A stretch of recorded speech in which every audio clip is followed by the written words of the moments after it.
नमस्कार दोस्तों, मैं सोमेश मौर्य। आपका स्वागत है आपके अपने चैनल कृषि धारा में। दोस्तों, मार्च का समय चल रहा है। आम में बौर आ भी रहे हैं और आ चुके भी, और बौर साथ साथ बौर में काफी रोग और कीट भी आ रहे हैं। तो दोस्तों, इसके लिए मैं आज कृषि विज्ञान केंद्र प्रतापगढ़ में आया हूँ। तो आज की वीडियो का मुख्य टॉपिक ये होने वाला है, जैसे कि आम के रोग और बौर। जैसे कि रोग में कई रोग हैं, जैसे पाउडरी मिल्ड्यू हो गया, एंथ्रेक्नोज हो गया और बौर का झुलसा हो गया। और कीट में कई कीट हैं, जैसे कि मिलीबग है, दूसरा फल मक्खी है और हॉपर है। ये मुख्य रोग और कीट हैं जो कि बौर के समय लगते हैं। तो इनका मुख्य उपचार क्या है और इनका पहचान क्या होती है, इसके लिए मैं कृषि विज्ञान केंद्र प्रतापगढ़ में आया हूँ। तो आज यहाँ के जो कृषि वैज्ञानिक हैं, इनके माध्यम से जानेंगे कि इन रोगों की पहचान क्या होती है, किसान भाई आसानी से कैसे पहचान पाएं, और कौन सा ट्रीटमेंट यानी कि उपचार के लिए कौन सी दवा छिड़कें, कौन सा उपचार करें। आज हमारे साथ यहाँ जो कृषि वैज्ञानिक हैं, उद्यान विभाग के सबसे पहले डॉक्टर महेंद्र सिंह सर हैं, जो कि रोग के बारे में बताएंगे, और दूसरे यतेंद्र कुमार सर हैं, जो कि कीट के बारे में बताएंगे। तो सर, सबसे पहले आपका स्वागत है कृषि धारा में आपका। सर, एक छोटा सा परिचय दे दीजिए जो हमारे किसान भाई देख रहे हैं उनके लिए। जी नमस्कार किसान साथियों, मैं महेंद्र प्रताप सिंह उद्यान वैज्ञानिक हूँ, कृषि विज्ञान केंद्र प्रतापगढ़ से। सर, आज के वीडियो का मुख्य टॉपिक ये है, जैसे सर आम में बौर आ रहे हैं, मार्च समय चल रहा है सर। बौर में सर बहुत सारे रोग भी आ रहे हैं सर। पाउडरी मिल्ड्यू हो गया, एंथ्रेक्नोज हो गया, और ऐसे कई रोग भी हैं सर। आज रोग के बारे में बात करेंगे सर। जी बिल्कुल, देखिए जैसे इस समय आम का सीजन चल रहा है जी जी। और फ्लावरिंग स्टेज पे इस समय आम के बाग में फ्लावरिंग स्टेज पे हैं पौधे, तो उसमें एंथ्रेक्नोज जैसे पाउडरी मिल्ड्यू इस तरह के कई रोग हैं। बौर झुलसा है, ये काफ़ी अटैक करता है, जिससे फलत पे काफ़ी प्रभाव पड़ता है। जी सर, सबसे पहले हम पाउडरी मिल्ड्यू को लेकर चलते हैं सर। इसका रोग का लक्षण क्या है सर, पहचान के मतलब कि किसान भाई कैसे पहचाने कि ये पाउडरी मिल्ड्यू क्या होता है सर। देखिए पाउडरी मिल्ड्यू जैसे पाउडर से बना हुआ है ना, तो जी। इसमें सफ़ेद कलर का आपको पाउडर बौर पे पत्तियों पे देखने को मिलता है। अगर आप करीब से जाएंगे, पास में देखेंगे बाग में, तो उसमें वाइट कलर का, सफ़ेद कलर का चूर्ण जैसा आपको दिख जाएगा। जब आपको ऐसा दिखे, ऐसी समस्या, तो आप समझ जाइए कि उस पर पाउडर मिल्ड्यू की समस्या है। तो अब इसमें जो है, जैसे इसमें धब्बे दिखाई पड़ते हैं, बैगनी कलर, भूरे कलर धब्बे आ जाते हैं। तो ये समस्या जब आपको दिखे आपके बाग में, तो आपको इसकी रोकथाम के लिए सल्फर 20% वाला सल्फर आपको 2 ग्राम प्रति लीटर पानी की दर से घोल बनाकर छिड़काव करना चाहिए। अगर मैंकोजेब और कार्बेंडाजिम का भी स्प्रे आप चाहें तो 1 से 2 ग्राम प्रति लीटर पानी की दर से मिला के कर सकते हैं। सर, दूसरे रोग पर बात करते हैं, एंथ्रेक्नोज जो होता है सर, इसका क्या लक्षण होते हैं सर, और किस समय आता है सर। देखिए दूसरा प्रॉब्लम जो है एंथ्रेक्नोज, एंथ्रेक्नोज जो है ये जब फूल आता है तो फूल पे आने के बाद जो है, और फल जब आने लगता है तब से इसका अटैक शुरू होता है। जब फल बनते हैं और फल जब बड़ा होता रहता है तब तक इसका प्रभाव रहता है। इसमें जो है फल पे आपको पूरे ब्लैक कलर के धब्बे दिखाई देते हैं। जब इस तरह से धब्बे दिखाई देने लगते हैं तो एंथ्रेक्नोज का ही अटैक रहता है। और ये अगर समस्या ज़्यादा प्रकोप हो जाती है, बढ़ जाती है, समस्या ज़्यादा बढ़ जाती है, तो फ्रूट क्रैकिंग की समस्या भी होने लगती है। और जो फ्रूट क्रैक कर जाता है, फटने लगता है, जो फल फटने लगता है, इसमें जो फंगस है ये फल के अंदर चले जाते हैं, और जो फल के अंदर चले जाने पे पौधों को, फलों को सड़ा देते हैं। इसमें फ्रूट रॉटिंग भी हो जाती है ना। तो जब ऐसी समस्या आए तो किसान साथियों को इसमें मैंकोजेब और कार्बेंडाजिम का स्प्रे करना चाहिए, या फिर कॉपर ऑक्सीक्लोराइड को 3 ग्राम प्रति लीटर पानी की दर से घोल बना के स्प्रे कर देना चाहिए। तो और इसका स्प्रे 15 दिन के अंतराल पे 2 से 3 बार स्प्रे करने से इसमें सफलता मिल जाती है, इस रोकथाम मिलता है। दूसरा है, जैसे आप अगर चाहें तो नीम ऑयल आता है, नीम ऑयल है ना, नीम ऑयल को आप 3 से 4 ml प्रति लीटर पानी की दर से मिला के स्प्रे कर देने से, ये आपको, अगर आप ऑर्गेनिक में जाएंगे, अगर आप रसायन नहीं उपयोग करना चाह रहे हैं, तो आप इसका स्प्रे कर सकते हैं। सर, अब एक तीसरा और लास्ट बीमारी पर बात करते हैं सर, जो कि बौर में आता है, बौर का झुलसा रोग। जी बिल्कुल सर, इसका क्या क्या पहचान होती है सर। देखिए बौर झुलसा रोग में क्या है कि जब इसका प्रकोप होता है, तो बौर क्या है कि उसमें देखने से आपको पता चल जाता है कि इसमें कुछ समस्या आई है। अगर आप जांच करेंगे बाग में जाके, तो बौर झुलसा रोग आने के बाद बौर गिर जाता है ना। और इसमें फफूंद की वजह से ये रोग आता है, ठीक है। अब इसके लिए क्या करना चाहिए किसानों को, नमी, एक तो नमी से दूर रखना चाहिए, जी। अगर बारिश होती है तब इसका प्रकोप थोड़ा सा बढ़ जाता है, बढ़ता हुआ दिखता है।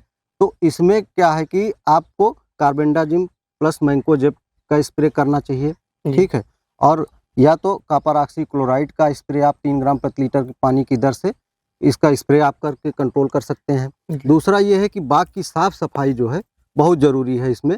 बाग की साफ सफाई, उसकी कटिंग, प्रॉपर प्रकाश संश्लेषण हो बाग में और प्रॉपर एयर सर्कुलेशन हो, इसके लिए प्रॉपर कटिंग छटिंग और बाग में अनावश्यक नमी से बचें किसान साथी। यानी कि सर जैसे कि बाग में समय पर अपना कटाई छटाई और सफाई जी आवश्यक बिल्कुल, है, हर ये बीमारी हर रोग के लिए। हर बीमारी हर रोग के लिए बाग को कटाई छटाई जी। बिल्कुल आवश्यक है। और अगर कभी भी जैसे कोई बाग में समस्या आ रही है, कोई दिक्कत है जिसे, तो अगर जब बाग में कटिंग छटिंग जैसे भी अगर कभी भी करते हैं किसान साथी, तो बाग में काटी हुई जो शाखाएं हैं या जो भी टहनियाँ हैं उनको बाग से तुरंत निकाल के बाहर कर दें, क्योंकि अगर काट के बाग में छोड़ देंगे तो उससे प्रॉब्लम बढ़ती है, एक पौधे से दूसरे पौधे में अटैक बढ़ जाता है। अगर उसको निकाल के बाहर कर दें, उसके बाद फफूंदनाशी या फंजीसाइड का स्प्रे करें तो उससे कंट्रोल मिलता है। और दूसरी चीज़ ये है कि जैसे जब भी बाग में फुल ब्लूम पे बाग हो आपकी, जी। जी। पूरी तरह से खिले हुए हों, बाग में फूल आया हो,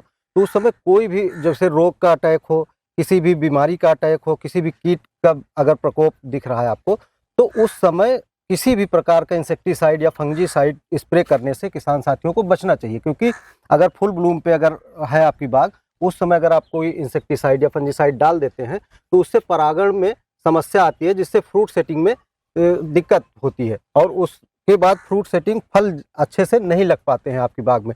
तो आप प्रयास ये करें कि मंजरी बनने से पहले सबसे पहले स्प्रे 20% सल्फर का 2 ग्राम प्रति लीटर पानी की दर से और एक फफूंदनाशी उसमें 3 ग्राम प्रति लीटर पानी की दर से स्प्रे कर दें। और जब आप दूसरा स्प्रे करें तो फूल पूरी तरह से खिल जाने के बाद करें, और या फिर जब फ्रूट सेटिंग हो जाए, उसमें दाने बैठने लगें, तब फिर उसमें स्प्रे करना। ठीक है सर, आपका इतनी जानकारी देने के लिए बहुत बहुत धन्यवाद। Thank you so much. तो दोस्तों अब हमारे साथ हैं डॉक्टर यतेंद्र कुमार सर। तो सर सबसे पहले आपका भी स्वागत है कृषि धारा में आपका। हम लोगों को बहुत बहुत धन्यवाद। मैं डॉक्टर यतेंद्र कुमार, यहाँ कृषि वैज्ञानिक और यहाँ कृषि विज्ञान केंद्र प्रतापगढ़ में। तो सर अब हम लोग आम के बौर पर आने वाले रोग के बारे में बात कर रहे थे। सर अब जो आम के बौर में आने वाले कीट हैं उनके बारे में आपसे बात करेंगे सर। जैसे सर आम के बौर में कई प्रकार के कीट आते हैं, जैसे सर मिलीबग हो गया सर, और फल मक्खी हो गई सर। सर सबसे पहले मिलीबग से लेकर चलते हैं सर। खास तौर से इस महीने में जो ये फरवरी का महीना है, तो इस महीने में सबसे पहले आप देखेंगे तो इस समय हॉपर का बहुत प्रकोप रहता है। जी जी। और ये हॉपर का प्रकोप इतना ज़्यादा रहता है कि इसके जो एडल्ट होते हैं और इसका जो निम्फ होता है, निम्फ एडल्ट का एक पहले की स्टेज होती है, तो ये निम्फ स्टेज बड़ी खतरनाक स्टेज होती है। ये क्या होता है कि इस समय हमारे आम के बाग में बौर आ चुका है और ये निम्फ उस बौर पे बैठ करके और उस पे क्या करती है कि उसमें बौर से रस चूस लेती है। तो जब वो रस चूस लिया जाता है बौर से, तो वो बौर फाइनली सूख जाता है और गिर जाता है। तो हम लोग जो किसान भाई नीचे अब आम के पेड़ के नीचे जो बौर गिरा हुआ देखते हैं, उसमें से कुछ भाग ऐसा भी होता है जो इसका हॉपर्स के निम्फ द्वारा वो उसका रस चूस लिया गया और वो गिर गया है। तो बहुत ज़्यादा सावधान रहने की ज़रूरत है। अगर ऐसी स्थिति है तो हमको बहुत, जिस समय हम पहला छिड़काव आम के बाग में कर रहे हैं, क्योंकि आम के बाग में हम पहला छिड़काव फरवरी में ही करते हैं, उस समय जो भी रोग आ रहे हैं तो उसी समय कीट का भी प्रकोप होता है।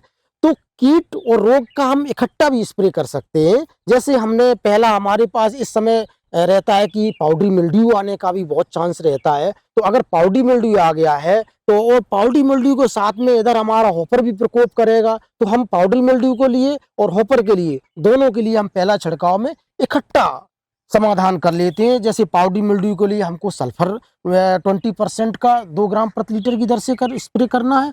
उसी में हम 1 ml प्रति लीटर पानी की दर से इमिडाक्लोपरिड को मिक्स कर लेंगे और हम इन दोनों, एक फफूंदीनाशक है और एक हमारा कीटनाशक है, इन दोनों को मिक्स करके हम पहला स्प्रे फरवरी के लास्ट में या मार्च के प्रथम सप्ताह में कर लेंगे। तो इससे हमारा जो हॉपर है, जिसको हम भुनगा कहते हैं, खास तौर पे देखते हैं जब हम आम के बाग पेड़ के बिल्कुल नज़दीक जाते हैं तो इतना तेज वो जी। भुनगा आते हैं, हमारे पूरे मतलब चेहरे को कवर कर लेते हैं और काफ़ी आवाज़ के साथ में बड़ी-बड़ी ये एकदम नुकीले टाइप का इसका निम्फ होता है। जब आप देखेंगे कभी-कभी उसको पकड़ेंगे तो उसके 2 सींग जैसे होते हैं, बहुत छोटा आकार का होता है, तो इसका निदान हम कर सकते हैं।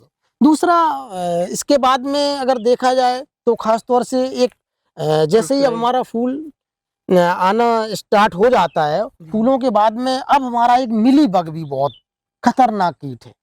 ये कीट क्या है कि ये कीट ज़्यादातर हम देखते हैं कि ये हमारा जो नुकसान करता है वो हमारा मार्च के प्रथम सप्ताह में ही नुकसान करता है, जब हमारा फूल अच्छे से पूरा निकल आता है और जो फूल का जो मंजरी होती है उसका ऊपर का भाग जो होता है उसको ये खाता है।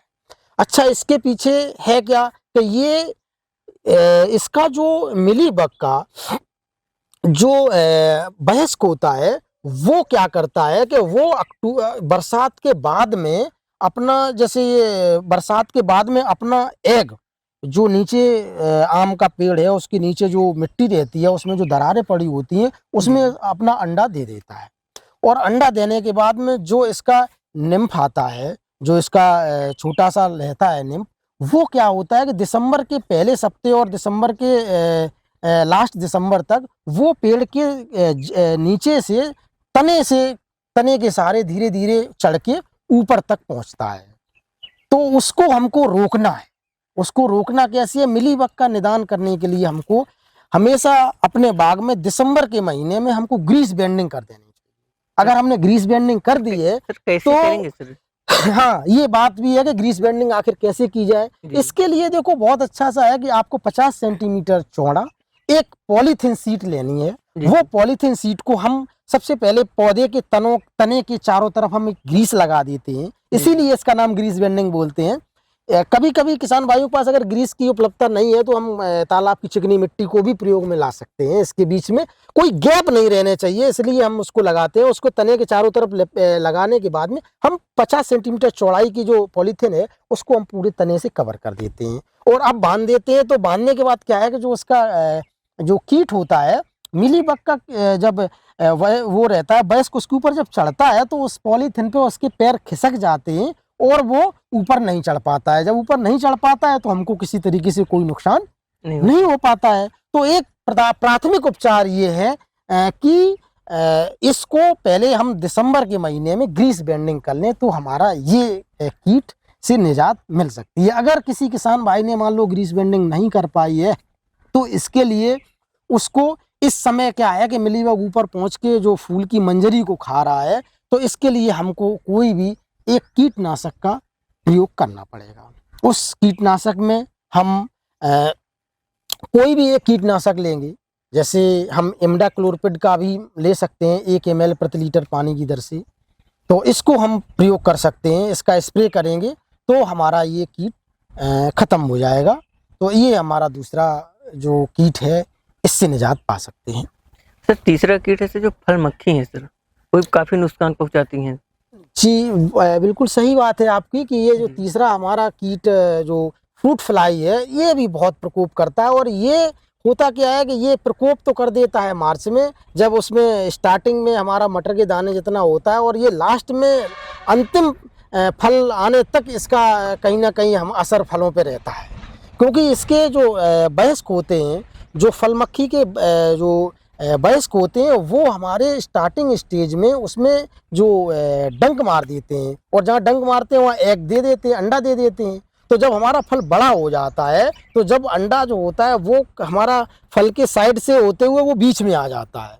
जब हम इसको बाद में, जब वो पूरी स्टेज फल बड़ा हो जाता है और उधर एग से लार्वी बनने की स्टेज हो जाती है, क्योंकि अंडा दे दिया है, अब वो लार्वी बननी है। तो वो लार्वी बनने की स्टेज जब आती है उस समय फल हमारा पूरा मैच्योरिटी स्टेज पे होता है। तो मैच्योरिटी स्टेज पे ऊपर से तो फल अच्छा दिखता है, लेकिन अंदर से उसमें फ्रूट फ्लाई का लार्वी होती है। तो वो इस ऐसी स्थिति में क्या होता है कि वो हमारा फल की गुणवत्ता खराब हो जाती है।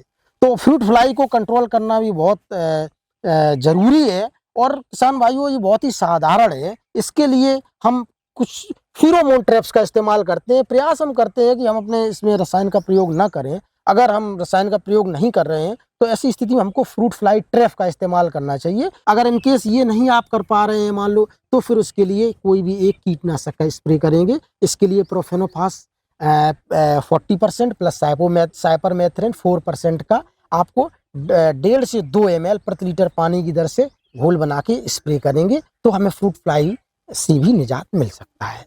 तो इस तरीके से किसान भाइयों, आप अपने बाग को, जो आम का बाग है, उसको आप रोग और कीट मुक्त रख सकते हैं।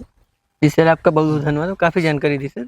बहुत बहुत धन्यवाद आपका भी। तो दोस्तों, सबसे पहली बात होती है कि आप अपने बाग बगीचे में सबसे पहले साफ सफाई रखें और समय समय पर गुड़ाई गुड़ाई करते रहें, तो रोग और बीमारी काफ़ी दूर रहेंगी। तो आज वीडियो में दोस्तों इतना ही। वीडियो कैसी लगी जरूर बताइए। बाकी मिलते हैं किसी नए वीडियो में नए टॉपिक के साथ। यदि वीडियो आपको पसंद आई हो तो लाइक भी कर दीजिएगा और कमेंट भी कर दीजिए।